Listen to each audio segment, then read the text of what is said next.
pizowell here, and today I want to talk to you guys about 1982's The Slumber Party Massacre. Now, this is mostly going to be a review of this Scream Factory limited edition Steelbook release for the film, as I did a full review of The Slumber Party Massacre about a year or so ago, so I won't go into a lot of detail as far as the plot, etc., with this video. However, if you want to see my full review of The Slumber Party Massacre, I'll post that link around here somewhere. Now, I have to give a huge shout out to my buddy Dave Vanderhoff here, who purchased me this limited edition release, which also included the Russ Thorn NECA figure. I never thought I would be holding a Russ Thorn from the Slumber Party Massacre figure, and yet here I sit holding an officially licensed NECA Russ Thorn figure. And it's all because of Dave Vanderhoff. So thank you so much for being a patron. Thank you so much for being a viewer. And thank you so much for your generosity in sending me this release. The Slumber Party Massacre is the kind of movie that they just don't make anymore, and probably will never make again. On its surface, The Slumber Party Massacre is your typical misogynistic, sexist slasher movie that many people, even in the horror movie community today, would lead you to believe is problematic because of its depiction of women. Scantily clad women at that, because this is a slumber party, and what's a slumber party without women in lacy little nighties? And what's a massacre without a massacre? But those people have either never seen The Slumber Party Massacre, or if they have, they just didn't get it. Now, The Slumber Party Massacre does have its fair share of female nudity. It's a Roger Corman produced movie, and Roger Corman produced movies are going to have nudity in them, the same way a J.J. Abrams movie is going to have CG lens flares in it. Personally, I find the latter far more egregious. But The Slumber Party Massacre was written by Rita Mae Brown, a feminist author, and directed by Amy Holden Jones, a woman. But even though The Slumber Party Massacre has a lot of the 80s slasher movie tropes that we all know and love in it, a couple of the female characters are a little deeper than you would expect, and the film is clearly not meant to be taken seriously, and not because it's a Roger Corman produced film, but because The Slumber Party Massacre is intended to be a satirical take on not just slasher movies, but of coming-of-age movies. The female protagonists here are all on the verge of womanhood. They're surrounded by sex-crazed boyfriends and would-be suitors, and the antagonist's weapon of choice in this film is a large drill. Now, you can't get any more phallic than a large drill. As a matter of fact, every time Russ Thorn takes out one of the characters in this film with his drill, I half expect Keenen Ivory Wayans to pop up and say, "Message!" So yeah, the subtext here is pretty in your face. You've got a crazed man with a big drill chasing after half-naked young women who are in fear of what he's going to do to them with his big drill. Is that a drill in your hand, Mr. Thorne, or are you just here to kill me? The performances are all pretty good. You kind of get the sense that the actors here are aware of what kind of movie they're making and are just having fun with it. However, Robin Steele's performance is a standout. She has this kind of haunting quality about her. She seems so much more mature than the other female characters in the film, and therefore is oddly out of place. Personally, I think the late Miss Steeles is an underrated scream queen, final girl, whatever you'd want to call her, and I've always really liked her performance in The Slumber Party Massacre. The Slumber Party Massacre is also unique because it doesn't feature one final girl. You could actually make the argument that Slumber Party Massacre features 3 very strong, resourceful final girls who get the last laugh on old Russ and his trusty drill by means of a symbolic castration. The Slumber Party Massacre has always been a personal favorite of mine. If you're a horror fan, this movie should be required watching. As a matter of fact, I love all of the Slumber Party Massacre films. I also did a review of Slumber Party Massacre 3 a few years ago. I'll link that video around here somewhere. These movies are not high art, but they are highly entertaining and superbly fun, particularly with a few buddies and a generous amount of brew. If you've not seen The Slumber Party Massacre, I highly, Highly recommend it. Go watch The Slumber Party Massacre. This limited edition Steelbook release from Scream Factory would be a great way to introduce yourself to the film. If you're a fan of The Slumber Party Massacre, you definitely want to look into picking up this limited edition Steelbook release for the film and add it to your collection. As far as presentation is concerned, we've got some nice new artwork on the front of the Steelbook. There you have Russ Thorn, denim clad, with his trusty drill. Very nice artwork. Is the spine. Here is the back of the release with the little piece of paper that's glued on the back of it that features the plot synopsis, the list of extras, the credits, the specs. There's the special features. There's the specs. This is a Region A locked release. There you go.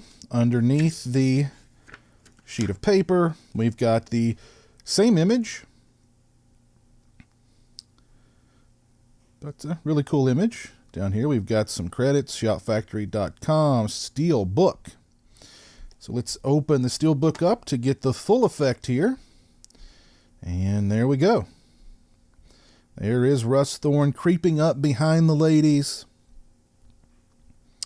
with his drill in hand, ready to do some drilling and some killing. Here is the inside of the release. The disc is in my Blu-ray player. On the reverse here, we've got a quote from Russ. "You're pretty. All of you are very pretty. I love you. It takes a lot of love for a person to do this." So yes, very nice presentation for this limited edition Steelbook release of The Slumber Party Massacre. Very nice. As far as picture quality and sound quality are concerned, this release is newly scanned in 4K from the original camera negative. I thought the picture quality on this release was absolutely fantastic. I was blown away by the 4K scan of this film. Now, I've seen The Slumber Party Massacre on VHS. I've seen it on DVD. I saw it on the prior Blu-ray release. The 4K scan on this release blows them all out of the water. I would give the picture quality on this release a 5 out of 5.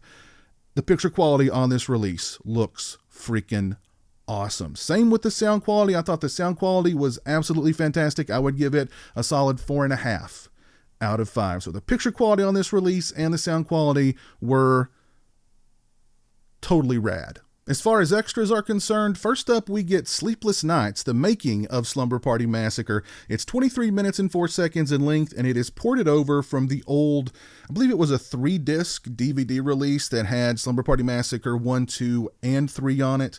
It was released several years ago. It includes interviews with director Amy Holden Jones, actors Deborah DeLeo, Brink Stevens, Michael Villela, the webmaster of Hawkstetter.com, Tony Brown, author Jason Paul Collum, and more. Ms. Jones discusses joining the Roger Corman factory. She discusses having the choice to either edit E.T. for Stephen King or direct The Slumber Party Massacre for Roger Corman. And I think she made the right choice. Ms. DeLeo, Ms. Stevens, and Mr. Villela discuss their characters, how they prepared for their roles, the nudity that was required of their roles, and more. They discuss the fandom for Slumber Party Massacre, its sequels, and more. Next up, we get an interview with actor Rig Kennedy, the guy next door. It's 13 minutes and 23 seconds in length. Mr. Kennedy discusses getting cast in the Slumber Party Massacre. He discusses his character in the film and his co-stars. Mr. Kennedy then does a very dramatic reading of a poem of his, including sound effects. A very, very interesting interview with Mr. Kennedy. A very, very interesting interview. We get an alternate title sequence. We get the US trailer and the UK teaser trailer. We get trailers for Slumber Party Massacres 2 and 3 and a still gallery. We also get an audio commentary with director Amy Holden Jones and actors Michael Villela, Deborah DeLeo, and Brink Stevens, moderated by Tony Brown of Hochstetter.com. This is also ported over from that old 3-disc DVD release. Pretty entertaining, informative commentary. It's not the best quality. It is really old. And toward the end of the commentary, there's a lot of silence. Tony Brown attempts to kind of keep things going by throwing questions out there, but you can tell sort of by the end of the commentary, everybody's just kind of worn out and they've told all the stories that they have about the movie, and they're just kind of watching the movie and waiting for the commentary to be over. This is a very nice release for the Slumber Party Massacre from the fine folks over at Scream Factory. It is the limited edition Steelbook release, so we get the Steelbook, we get some nice new artwork on here. With the 4K scan is absolutely phenomenal. You guys know how stingy I am when it comes to perfect 5-star reviews of the picture quality on these releases, and I have no qualms with giving this a 5-star review for the picture quality. Again, I was blown away by the 4K transfer on this release. Just absolutely fantastic. The movie has never looked better, and probably will never look better unless it gets a dedicated 4K UHD release at some point in the future. If you've not seen the Slumber Party Massacre, by all means, go watch the Slumber Party Massacre. If you are a horror fan, it should be required watching. This Blu-ray release from Scream Factory would be a great way to introduce yourself to the film. If you're a fan of the Slumber Party Massacre, you definitely want to look in to picking up this limited edition release and add it to your collection. If you've seen the Slumber Party Massacre, or if you own this limited edition release, please let me know your thoughts on them down in the comments section. If you like this video, please leave it a thumbs up and share it on social media. If you're not following me on social media, those links are in the description. They're also right around here. As always, thanks so much for watching, and thank you again, Dave Vanderhoff, for sending me this release. Take care, and until next time, peace. A big thank you to all my awesome Patreon supporters. I appreciate your generosity and support of my channel. Become a patron today and join me for monthly live streams and have a say in what movies I review on my channel. Patreon.com/pizowell, or follow the link in the description.